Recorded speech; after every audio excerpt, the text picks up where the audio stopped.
Stage, everybody. I hope you're doing great. How are those acts? I caught those. I was eating a sandwich over there, but that was great. Our next artist who's here with us is Jaclyn Reinhart, and she's got one part of her band here, Andrew Mott on drums. Welcome, Jaclyn. Thank you. So Jaclyn's a New Brunswick singer-songwriter. Thank you. And her songs are really sincere and honest, but also kind of being a little bit funny and drawing on your own life experiences. So you released your first EP back in 2021 and have been playing shows all around the Maritimes ever since. Yeah, actually my very first ECMA was in 2011, showcasing at, I don't know, it was 10 o'clock in the morning. My very first ECMA showcased at some, I don't know, there was a big auditorium or something, and it was like a wake and rock, so I'm happy to be back here again. And at 2 o'clock a little more. 2 o'clock a little better, yeah, for sure. And where was that? Where were those ECMAs? Here, in Charlottetown. Okay. My very first ECMA was in Charlottetown, so it's near and dear to my heart. I've been to a few of them since, so. But, It yeah, must be so nice happy. to be back here in Charlottetown now. Absolutely. Thank you for having me back, ECMA. Awesome. So I read your bio online that says you're inspired by a lot of Americana artists. Tell me, who are some examples of that? Well, first and foremost will be Sheryl Crow. Will always be a big fan of Sheryl Crow. I love like Grace Potter and Brandi Carlile and things like that. Although I don't always play music just like them, but I definitely pull from some of that. Tom Petty, of course. And would you describe, I guess, you're going for the Americana or Canadiana like vibe? Canadiana, Americana, you know, earthy. And tell me about working with your band. What does having that band like bring to your music and your stage presence? It just, we just have such a great time together, and it just translates this energy. And we have fun. They up-level my songs. They take it from being this nice acoustic song, which I hope people enjoy, of course. But of course, the band just takes it, and it's like, you know, instead of having just a regular grilled cheese sandwich, right? It's like sourdough bread and artisan cheese from PEI. That's how it comes together with the band. You got the ADL cheese. The ADL cheese, yeah. That's my band is so cheesy. And we have a lot of fun together. So does a lot of music draw on like personal experience and your own stories? Yes, for the most part. I mean, mostly. And sometimes there are some other inspirations here and there, but of course, you know, I've lived a lot of life and have a lot of good material and bad material. Yeah, and on that, I saw that you got sober back in like 2019. Yeah. How did that change your career? It changed because, I don't know, I focused more on being even more authentic. I dug in deeper. It also helped my voice because I didn't try and smoke cigarettes as much because I wasn't drinking. And I don't know, it just made things clearer, and I felt like it opened up the more deeper part of me. Okay. And I hear you had a gig like last night. Tell me about that. Yeah, so my full band, Andrew's, we're 50% here, 75% of us are at the ECMAs, but last night we played at the Imperial Theatre in St. John, New Brunswick for an incredible event called Songs of the City. I wrote a song, so you were asking about writing songs, so I wrote a song based on somebody else's experience. So they had people who were coming through some of the United Way programs, and they paired me with a storyteller who had a very, very heartwarming but heartbreaking story, but we took it from the positive side, and I wrote a song called My Own Hero. And my band performed it and arranged it with me and made me super proud, and it was a beautiful moment. It was great. What's it like performing a song for the first time in front of an audience? Okay, the first time is interesting, but then the first time at the Imperial Theatre in St. John was probably one of the biggest, like, it was a big marker of like, wow, you know, like here we are in this beautiful theater, and it made it feel even better. Like, it's just, I mean, you know, the song is really special because also, you know, where I had quit drinking and she had quit drinking a few years ago and changed her whole life, we really connected. Yeah. And so it just, I don't know, from the bottom of my heart, it was a moment I'll never forget. And I hope that translated to the crowd. They seemed pretty happy, so. Amazing. And then you drove here today? Yeah, we got up at like, I don't know, what was it, like 7:30 or something, and drove to Charlottetown. Had to stop and charge my boyfriend's Tesla a couple of times, but it's all right because we're environmentally friendly. Amazing. So tell me a little bit about the songs that you're going to play for us today. All right, I'm going to play a couple of them from my most recent album, which was most recently almost 3 years ago, and then the new one that we just performed and launched last night, I guess. Awesome. All right, This will be the first acoustic performance of it, so. Great. Can't wait. All right, awesome.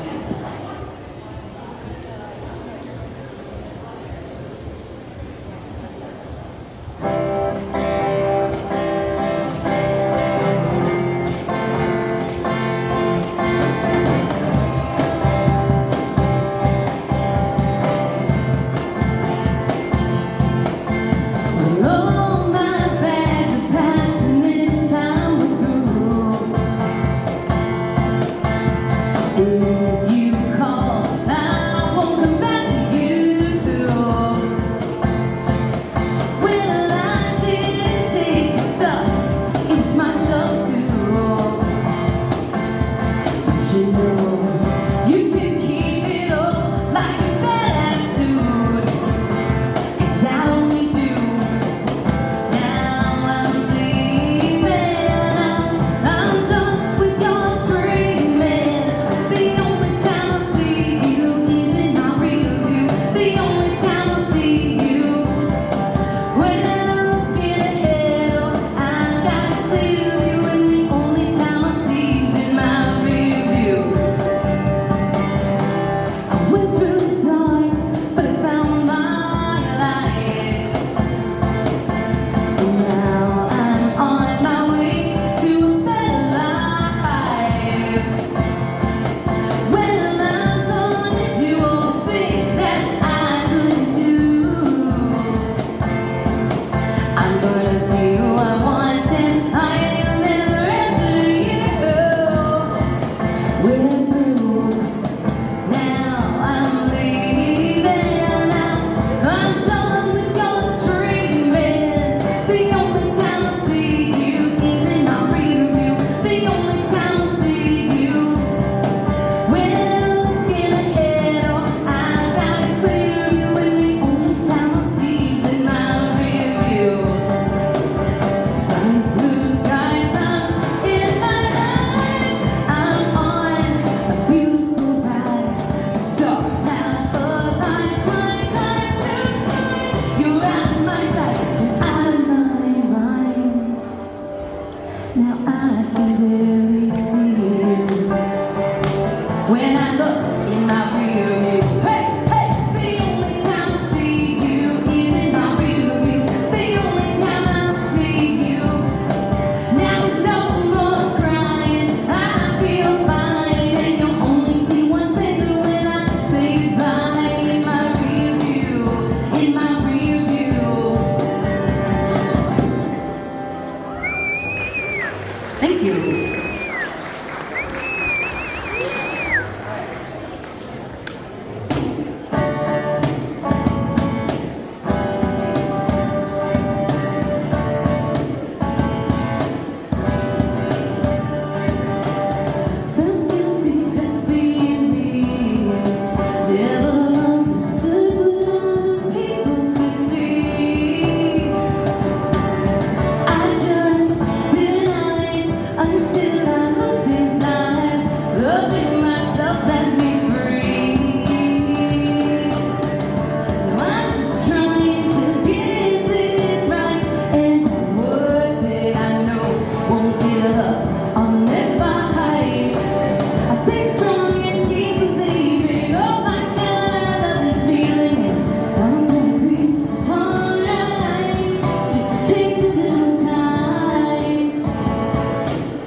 guys so much. Awesome. Thank you. Jaclyn Reinhart, everyone. And on cajon, Andrew Mott. Thanks so much for joining us here today. Thank you for having us. In terms of your usual songwriting process, I know you said that last one was a bit different, but how do things usually look for you when you're sitting down to write something? I don't know if there's other songwriters in here or not, but like I don't really have a total system. Like sometimes it could depend on how I'm feeling. I could pick up the guitar. Sometimes I have like voice notes buried deep in my phone that I thought of like 3 years ago that surfaced. Like it just depends.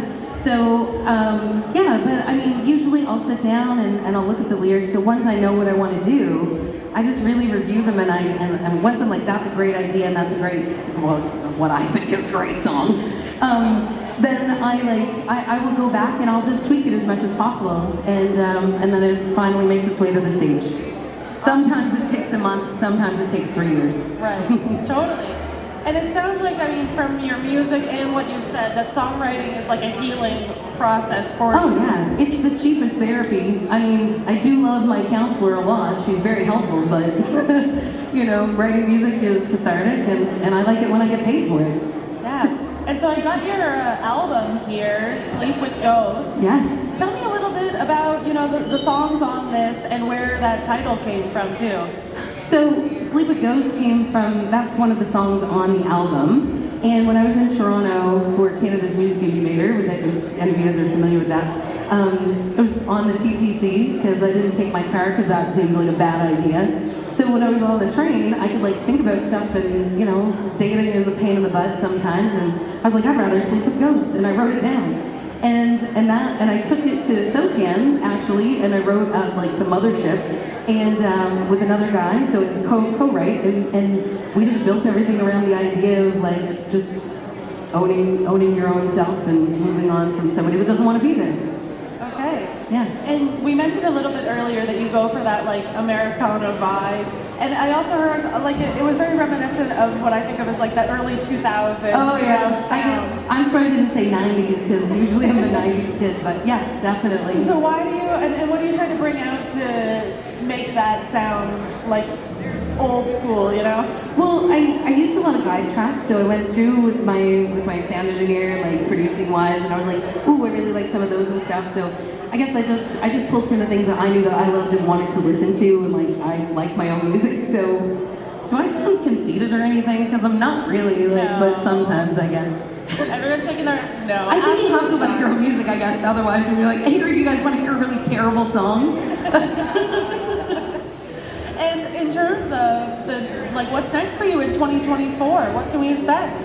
Well, that song sort of sparked some more, I guess it lit the fire to keep writing and to go through and create some new stuff, so that I have plans to record a couple of singles this year, so hopefully I'll have them ready to release in the fall, but it might be early 2025, but still everything's going to be set in motion, so yeah, I'm really excited to record again and with my band, because all my other music, I just gave them because they weren't with me, this lineup, and I was like, oh, here, can you learn this? So now they're writing with me, and like we're being more of a team, and it's awesome. Awesome. Well, and it looks like you guys have a lot of fun up there too. The amount of times Andrew has laughed at you or with you just during. He's always laughing behind my back anyway. I mean, he's also my drummer, so he's always behind my back, but laughing, definitely. That's great. And in terms of ECMA, here at this event, I know you said like this is full circle for you coming back to the ECMAs, the same place you went to them for the first time. What are you looking forward to? Any other artists you're looking forward to meeting here? Oh yeah, I mean, I'm excited for the conferences. Also, just FYI, I'm one of the ECMA Wellness Peer supporters, so I'll be in the members lounge and stuff like that, and doing some of the parenting and sobriety sessions. So if you guys want to pop by, come see us. But also just like meeting some more people, having, you know, the old family reunion, seeing lots of people. I've hugged probably 17 people just walking in the door. So I'm happy to see everybody and meet some new people and hear some beautiful new music. I'm so excited for everything. I can't even pick one thing. That's great. And I'm curious, that parenting session, tell me about that. What made you want to help out with leading that and being involved? Well, because if you're a parent in general, you know, it's a challenge. It's a labor of love, of course, but being a musician, it's really hard at times. And my kids are a little bit older now, so I'm happy to support my friends and peers as a musician who has had to sort of come up like through the ranks and deal with being a parent and trying to create music when, you know, you get a 2-year-old running around or you're trying to go to a conference or something like that. So in the last few years, ECMA has really stepped up its game with supporting parents, and I'm really grateful to be a part of it.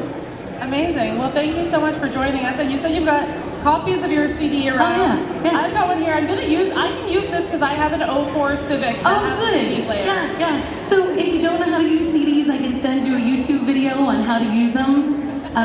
But you know, or you could just use them as a coaster. But if you just like the picture of my face, it's cool too. But anyway, yes, I have CDs and a couple of the different merch things. So come say hi, and I'd be happy to give you one. All right. Well, let's round of applause for Jaclyn and Andrew. Thank you guys so much. Thank you guys. Thank you so much. All right, and we're going to take another little break here on the Songs and Stories stage, and I wanted to remind everyone we're sponsored